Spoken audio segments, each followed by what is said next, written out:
2020 du ministère de l'Enseignement supérieur, de la Recherche et de l'Innovation. Madame la Présidente, je remercie l'ensemble des députés qui, au cours de leurs interventions, m'ont adressé leurs félicitations, m'ont remercié, m'ont encouragé et ont félicité M. le Président de la République pour sa vision pour l'enseignement supérieur et pour les orientations qu'il nous édicte au quotidien pour réaliser son ambition pour le Sénégal. Une ambition pour le développement, une ambition où le Sénégal jouera un rôle, le rôle qui est le sien dans ce monde du savoir. Et aujourd'hui, on dirige le monde par le savoir. Et le bond, le grand bond que le Sénégal a fait dans ce domaine fait qu'aujourd'hui, de partout dans le monde, je ne parle pas seulement de l'Afrique, je ne parle pas seulement de l'Europe, je ne parle pas des institutions internationales, mais je parle du monde dans sa globalité, du monde universitaire, du monde de la recherche, du monde de l'innovation, où c'est seulement le savoir qui fait avancer.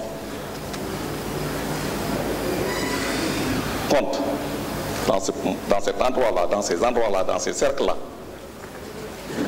le Sénégal est considéré comme le hub du système d'enseignement supérieur, de recherche et d'innovation de l'Afrique francophone. Cela, nous le devons aux réalisations du gouvernement du président Macky Sall. J'ai soulevé en commission technique l'ambition du président Macky Sall, sa vision pour l'enseignement supérieur. J'ai parlé des moyens mis à la disposition du secteur. J'ai parlé de sa volonté de faire du Sénégal un pays où dans chaque capitale départementale ou dans chaque ville, partout, on parle de savoir dans des endroits dédiés. On a parlé tantôt de l'adéquation formation-emploi dans nos universités. C'est la question de l'employabilité de nos diplômés. Sur ces questions, aujourd'hui, dans le cadre de la gestion de la carte universitaire, nous sommes en train de mettre en œuvre des programmes où nos enseignants dans les universités sont déjà en contact avec le monde du travail, où les outils qui forment les cadres de demain sont à la portée des étudiants. Je veux parler du programme Un étudiant, un ordinateur.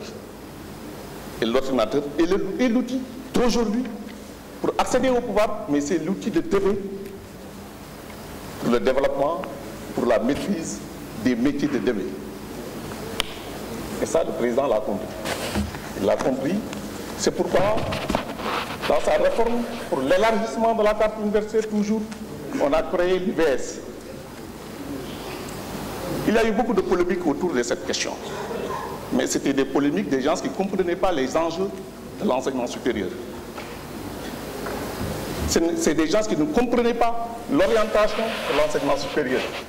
Mais ici, dans cet hémicycle, les députés ont soutenu tous les projets du président de la République parce que dans ce cycle-là, les gens sont concernés par le développement du Sénégal, ils sont concernés par les orientations et ils ont soutenu la création de l'UVS qui aujourd'hui, cette unité nous vaut beaucoup d'honneur et beaucoup de satisfaction.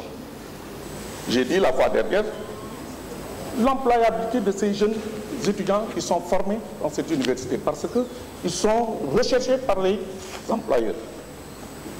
Je dirais aussi sur la carte universitaire qu'il y a deux dimensions. La dimension élargissement de la carte par la construction des infrastructures universitaires. Mais qu'il y a une autre dimension très importante. La dimension de la diversification de l'offre de formation. Et ça, nous avons réussi dans les deux sens. En 6 ans, le président de la République a investi sur les infrastructures 450 milliards directs. Le budget, j'ai parlé du budget qui a été multiplié par 2. Ce n'est pas seulement ça, les réalisations, les engagements financiers du président. C'est à la fois le budget dans le budget d'investissement, dans les engagements de l'État du Sénégal, le président a engagé 450 milliards.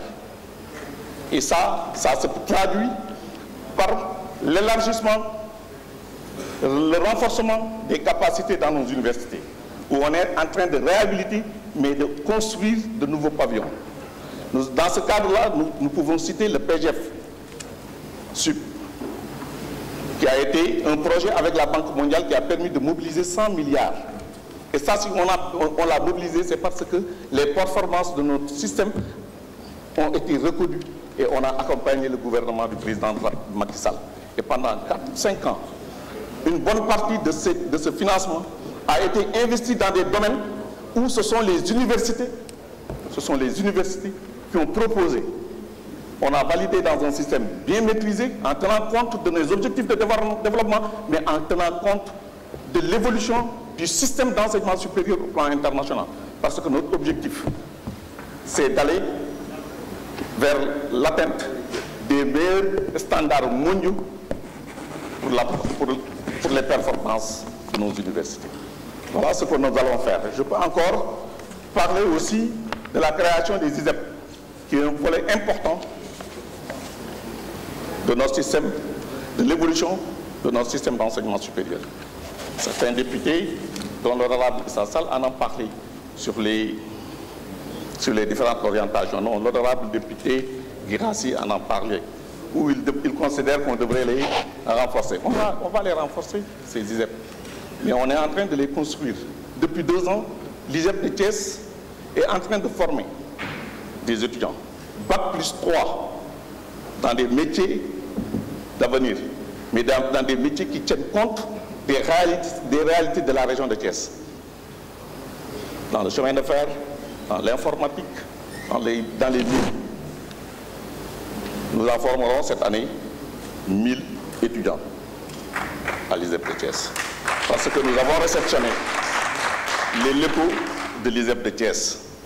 Nous avons aussi réceptionné les locaux de l'ISEP de Diamniadio, où nous allons accueillir 400 étudiants cette année dans les filières de l'informatique et des métiers de l'automobile. Ça, c'est avec le financement de la coopération coréenne. Nous allons démarrer les formations dans les ISEP de Matam, de Richard Toll et de Bignona. Pour les 2 derniers, Richard Toll et Bignona, nous avons bouclé le financement avec l'AFD. Nous allons livrer les bâtiments dans moins de 18 mois. Au premier trimestre de 2020, on démarrera les travaux sur site. C'est le cas aussi avec l'ISEP de Matam, où nous avons le financement sur le budget de l'État du Sénégal. Ce qui les différencie seulement des 2 ISEP. Nous allons aussi démarrer les travaux courant 2020, fin 2020, début 2021, de l'ISEP de Mbacké, où nous avons le financement de la coopération allemande. Et comme je vous l'ai dit, je vous ai cité 3 partenaires au développement de notre pays qui nous soutiennent dans ces projets. C'est la pertinence de la vision. Nous allons compléter le tableau en créant un ISEP dans chaque région. Je ne dis pas dans chaque capitale régionale. Comme vous l'avez vu, on a créé des ISEP dans 5 régions, mais pas dans la capitale régionale. Nous allons faire la couverture nationale. D'ici 2 ans, nous bouclerons le budget des 14 ISEP en tenant compte pour chaque région des potentialités et de l'employabilité des jeunes. Je peux ici, du haut de cette tribune, vous dire que l'année 2020 sera l'année où on commencera à réceptionner toutes ces infrastructures que le président de la République a lancées.